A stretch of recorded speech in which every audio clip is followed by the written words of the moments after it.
estamos de nuevo en una sección más de Hogar Más Vida, que vamos a tener una serie de consejos que nos traen pues nuestros colaboradores habituales. Raquel Acusada, buenos días. Javier Tomás. Buenos días, Ángela. Bienvenidos de nuevo a los dos. Gracias. Y contadnos un poco, ¿de qué vamos a hablar hoy? Bueno, pues buenos días a Ángela, gracias por dejarnos participar otra vez aquí en tu programa y sobre todo pues gracias a todos los oyentes y espectadores que cada martes están ahí escuchándonos un poquito, ¿no? Hoy hoy queríamos abordar un tema que consideramos de gran importancia y que muchas veces no se tiene en cuenta, ¿no? Estos programas atrás hemos hablado un poco de lo que es el baño, la adecuación de la bañera, el movimiento de las ayudas en los muebles de la cocina, etcétera, etcétera. Y hay un factor muy importante en el cual pues muchas veces no se tiene en cuenta, que es la iluminación, ¿no? La iluminación dentro de los entornos. Somos conscientes de que más del 80% de la información que recibimos viene a través de nuestra vista. Entonces, claro, en muchísimas ocasiones pues no se tiene en cuenta realmente la importancia que tiene a la hora de desplazarnos por los diferentes elementos o las diferentes estancias, o incluso la posibilidad que tiene de mejorar nuestra salud, como podremos ver también en los estudios que hemos realizado, ¿no? En Hogar Más Vida, pues la iluminación le damos un valor muy importante. De hecho, estamos participando en varios estudios que luego comentaremos más detenidamente, porque consideramos que realmente las personas, ya no solamente a nivel de lo que hablamos del desplazamiento, de su seguridad, de poder facilitar la deambulación o poder acceder a cualquier cosa, a cualquier trabajo, pues también lo que es la mejora de su propia salud, ¿no? Es importantísimo. ¿Cuáles son estos elementos de iluminación que hay que tener en cuenta? ¿Dónde? Bueno, yo fundamentalmente lo que tendríamos en cuenta es, como decía, la deambulación, ¿no? Porque la iluminación, como todos sabemos, es... A ver, empezamos con el hombre al principio de los tiempos, cuando venía del fuego, ¿no? Cuando hicieron las primeras hogueras, y de allí, pues bueno, fue evolucionando hasta lo que tenemos ahora con lo que son las bombillas y la tecnología LED. Esa tecnología nos permite, de hecho, facilitar muchísimos aspectos dentro de nuestras viviendas o dentro de nuestros entornos. La deambulación, como digo, nos permite el reconocer los espacios físicos, tanto lo que son posibilidades de caídas, el desplazamiento dentro de las habitaciones, el desplazamiento dentro de las comunidades, todo lo que conlleva pues eso, cualquier obstáculo que nos pudiéramos encontrar. Igualmente la localización a la hora de poder pues el acceder a un elemento, un interruptor, a la hora de acceder a cualquier elemento, un armario, cualquier elemento que tuviéramos en la zona de nuestro entorno, o las actividades de la vida diaria también, fundamentalmente pues los trabajos que ejecutamos pues tanto en cocina, salón, lo que es diariamente nuestras actividades normales, ¿no? Y hay dos temas muy importantes que son, pues como bien digo, la iluminación biológica, ¿no? Entre comillas, o iluminación circadiana, porque todos los seres vivos funcionamos en relación a la luz del sol, y bueno, pues es uno de esos factores que influyen realmente en nuestra salud, y lo que es la iluminación de emergencias. Igualmente, la iluminación de emergencias o de evacuación es un tema a tener muy en cuenta, y que, bueno, pues como vimos en el anterior estudio que hicimos de accesibilidad en las comunidades, pues la verdad que no se tiene muy en cuenta, y bueno, a la hora de una evacuación, a la hora de un accidente o a la hora de un peligro en cualquier entorno, pues una comunidad, un garaje o 1000 sitios, pues son elementos que pues no se están teniendo muy en cuenta y que pueden generar accidentes importantes. ¿Deberíamos en nuestras casas tener luces de emergencia? A ver, más que luces de emergencia como tal, siempre es bueno, ¿no? De poder tener una iluminación. De hecho, la normativa en lugares y entornos pues, donde tenemos los cuadros eléctricos, donde tenemos cuadros donde requiere una atención que haya que acceder a ellos por una emergencia, es obligado. Pero claro, a nivel de la vivienda, a ver, sí es positivo el poder tener alguna iluminación, por lo menos de señalización, para poder desplazarnos. Eso sí que, por ejemplo, a nivel de escaleras, a nivel de barandillas, a nivel de obstáculos que puedan generar una caída, sí que es muy importante el poder tener esas zonas delimitadas, ya no solamente a nivel del día a día, de la noche o del mínimo de iluminación, sino, como muy bien dices, a la hora de que nos quedemos sin servicio eléctrico y poder tener esa evacuación, ¿no? Eso sí que es importante. Estamos hablando de la iluminación circadiana, que se define así. El objetivo, pues como bien decís, mejorar la calidad de vida de todas las personas. Y bueno, ¿dónde podemos encontrar estos? Porque tenemos entornos laborales, oficinas.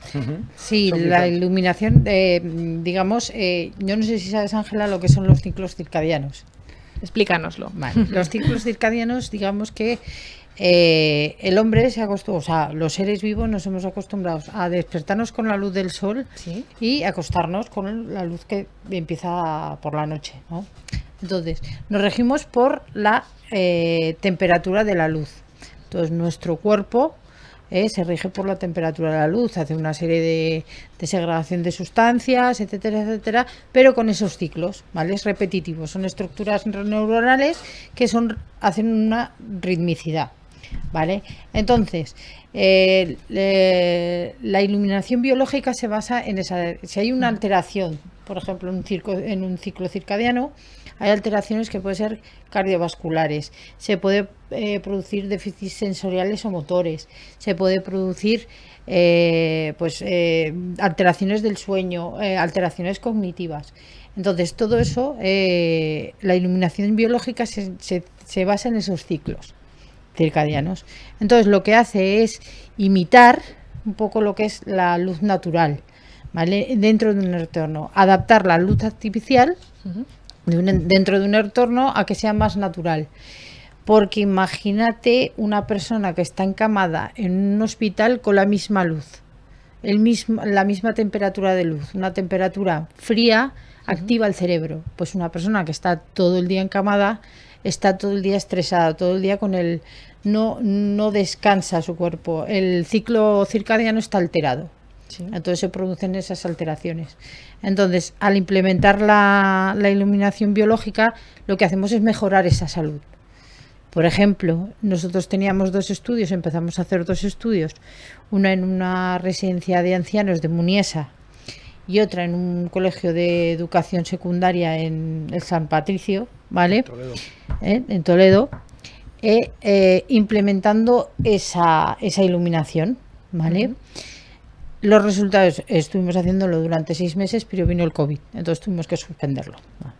Entonces, durante esos 6 meses, con el terapeuta ocupacional de la residencia y con los técnicos ahí de la escuela, entonces lo que hicimos es coger datos. Los resultados fueron increíbles. O sea, en la residencia se mejoró los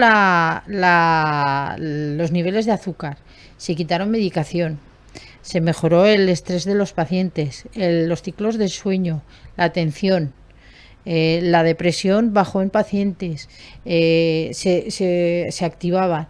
En el colegio, por ejemplo, mejor comprensión lectora, mejor calidad de las notas, los exámenes subieron una barbaridad, etcétera. Entonces, estos estudios queremos retomarlos otra vez, sí, ¿vale? Y estamos hablando con la Universidad de Zaragoza y con otros centros que tenemos para residencias y escuelas, que queremos retomar el estudio porque nos parece una cosa muy importante. Entonces, mejora en centros hospitalarios, en centros de trabajo, mejora la efectividad un 75%. ¿Vale? La efectividad en el trabajo. Entonces, lo importante que es el ritmo, ¿no?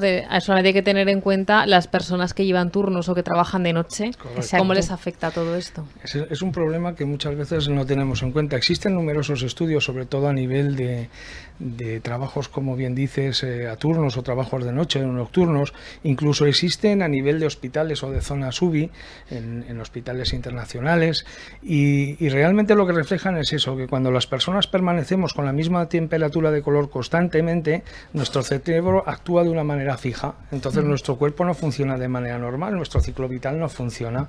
Claro, si nos damos cuenta, al amanecer y al atardecer, la temperatura de color del ambiente pues es una temperatura muy cálida, que lo que nos hace es reposar, tender a descansar, ¿verdad? Es lo que nos dicen con todos los aparatos electrónicos, que intentemos pues una hora antes de dormir apagarlos o bajar ese brillo precisamente para favorecer el sueño, ¿no? Pues en este caso es lo mismo. Si nosotros estamos con una temperatura temperatura fría, una temperatura azulada, una temperatura del centro del día, que es lo que nos produce actividad en nuestro cuerpo, porque nuestro cerebro genera esa sustancia para que estemos activados.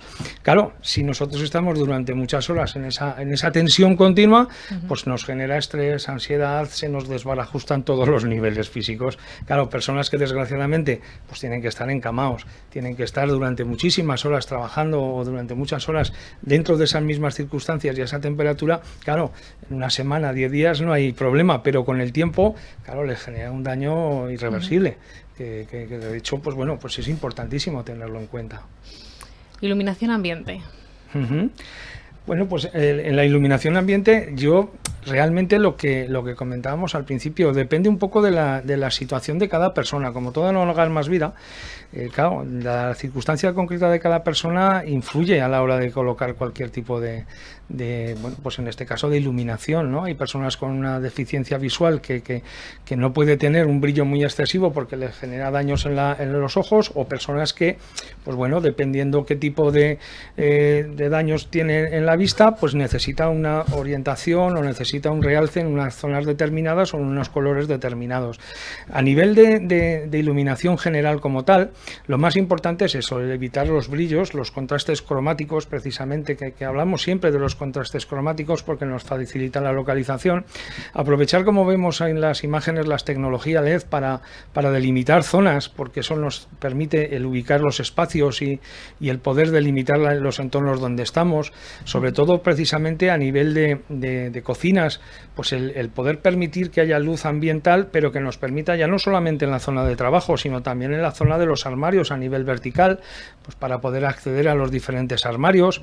En la zona de salón, pues por ejemplo, tener dos tipos de iluminación para poder, dependiendo del uso que se esté haciendo en cada momento, pues tener un tipo de iluminación u otra. Si estás descansando, viendo la televisión o leyendo, pues necesitas un tipo de iluminación diferente, ¿verdad? Lo mismo que en el dormitorio. Pues bueno, un poquito en función de las características de la vivienda y un poquito en función de la situación de las personas, pues sobre todo también, y es importantísimo, el aporte de luz natural. El aporte de luz natural es fundamental, porque claro, cuanto más luz natural tengamos, mucho mejor vamos a poder disfrutar, ¿no?, de ese ciclo circadiano que hablábamos antes, ¿verdad? Entonces, todos estos temas son importantísimos al tener en cuenta. Todo lo que es, pues lo que hablábamos precisamente, el color, el mantener la estética y los colores en los alimentos, en las cocinas, por ejemplo, también es importante, ¿no? O sea, la iluminación, como decíamos, aparte de que en Hogar Más Vida, pues nos dedicamos a todo el tema de iluminación ambiental, iluminación arquitectónica, etcétera, etcétera. A nivel de la vivienda es un factor muy importante, por eso precisamente, para remarcar diferentes puntos, para remarcar diferentes zonas, para facilitar los desplazamientos, para evitar accidentes, para facilitar de alguna manera, pues bueno, incluso con automatizaciones, ¿no?, a la hora de que se pueda levantar una persona o que pueda desplazarse, pues automatizaciones o escenas que permitan facilitar esa vida, ¿no? Pero sobre todo que pueda desenvolverse con total naturalidad y sin riesgo, que es lo realmente importante. Por eso la iluminación tiene que estar muy acorde con todo lo demás, ¿no? Un poquito. Para las personas sordas, ¿tenemos algún tipo de iluminación diferente? Por ejemplo, hay unos sistemas, ¿vale?, para las personas sordas que, por ejemplo, llaman al timbre o llaman por teléfono o cualquier llamada de emergencia o lo que sea, y tienes una luz que les parpadea. Entonces les facilita observar si han llamado al timbre. Eso es domótica que se le aplica, pero utilizando la iluminación. Incluso aprovechamos el móvil de la persona, pues mezclando lo que, como bien dice, la electrónica o la domótica adaptada, precisamente para que pueda usar su móvil, incluso luces estroboscópicas, para que precisamente marquen de alguna manera esos destellos que realmente existe una emergencia, o incluso, como tenemos en Hogar Más Vida, emergencias con audio, con sonido, para que las personas con problemas de vista precisamente puedan oír ese zumbido y puedan informarse de que realmente existe una emergencia. Existen numerosos problemas que han acontecido en los cuales ha habido una emergencia y personas con problemas de vista se han quedado aislados porque nadie les ha informado de que existía esa emergencia, no veían las luces. Entonces, claro, contra eso, ¿qué haces? Pues tienes que poner un poco de una solución, en este caso auditiva, conectada con la propia emergencia, para que avise a las personas con dificultades visuales. Es una de las cosas que en Hogar Más Vida estamos promocionando y que realmente tendría que ser obligado en cualquier entorno público, y de momento, pues como siempre, se piensa más en otras cosas que realmente en las personas que son usuarias, ¿no? ¿Tenemos algún aparato en concreto, algo que nos podáis recomendar para todos estos espacios? Aparato en concreto, es que vuelvo a lo mismo, ya no es cuestión de aparato en concreto, lo que sí que hay que tener cuidado es a la hora de colocar los diferentes tipos de iluminación o los diferentes tipos de luminaria, pues el evitar, por ejemplo, pequeños detalles como que las bombillas o las lámparas tengan esos difusores o esas pantallas, sobre todo para evitar los deslumbramientos, ¿verdad? Porque el deslumbramiento muchas veces lo que hace es que esa persona se quede sin vista, con lo cual genera inseguridad y puede provocar una caída. Igualmente, la altura de la iluminación, evitar precisamente que esté por encima del nivel lumínico, o sea, del nivel de vista de la persona, para evitar esos deslumbramientos. También la señalización, como hablábamos antes, de los diferentes pues, rodapiés, escaleras, etcétera, etcétera, ¿no? Y pues tener un poquito, sobre todo, la diferencia cromática o la diferencia de niveles de luz. Por ejemplo, que en una habitación no tengamos muchísima luz y en otra una temperatura de color muy pobre. ¿Por qué? Porque esas diferencias puede generar lo que estamos hablando, que una persona no pueda distinguir el cambio, asimilar esa cantidad de iluminación y puede provocar pues que o bien que se paralice o bien hasta que se adapte el poder pasar que pueda provocarse un accidente, ¿verdad? Claro, es lo que desde Hogar Más Vida es lo que hacemos. Cuando llegamos a una vivienda o llegamos a un espacio, lo que hacemos es valoramos qué es las necesidades de la persona o lo que necesita la comunidad. Por ejemplo, entrar en una comunidad y que la luz se encienda de forma automática sin tener que ir a buscar el interruptor facilita la seguridad. Facilitar a las personas que tienen movilidad reducida a no tener que encontrar el interruptor, facilita al poder salir y entrar hacia la vivienda de forma o en la misma vivienda, por ejemplo, que una persona anciana se levante por la noche y tenga una iluminación con sensores de movimiento que le ayude pues cuando se levanta para ir al baño. Entonces dependerá de cada caso. ¿Vale? Entonces, pues desde de Hogar Más Vida lo que hacemos es valorar realmente la necesidad de cada entorno y cada persona. Bueno, yo creo que es muy importante, como decís, ¿no? Adaptar a las necesidades de cada uno y conocer esto un poquito más y sobre todo pues con expertos como vosotros. Raquel, gracias. Javier, muchísimas gracias por haber estado. Muchas gracias a vosotros y de nuevo invitar a todos los oyentes y espectadores que vengan a conocernos, que estamos a su disposición en Fray Julián Garcés. Tenemos nuestro espacio Hogar Más Vida, ¿verdad? En el cual, pues bueno, es una exposición en la cual nos ha reconocido el Ministerio de Asuntos Sociales como una única empresa en Aragón que tenemos una exposición de este tipo y bueno, y la única en España en el cual la persona está en el centro de esa exposición, ¿no? Al gusto de las personas. Estamos aquí en Fray Julián Garcés, en Torrero, y bueno, pues estamos abiertos cuando quieran a visitarnos porque realmente merece la pena. Bueno, pues seguimos muy de cerca todos estos consejos en torno a iluminación de nuestros hogares y de nuestros lugares de trabajo y muchas gracias pues de nuevo por esta sección de Hogar Más Vida.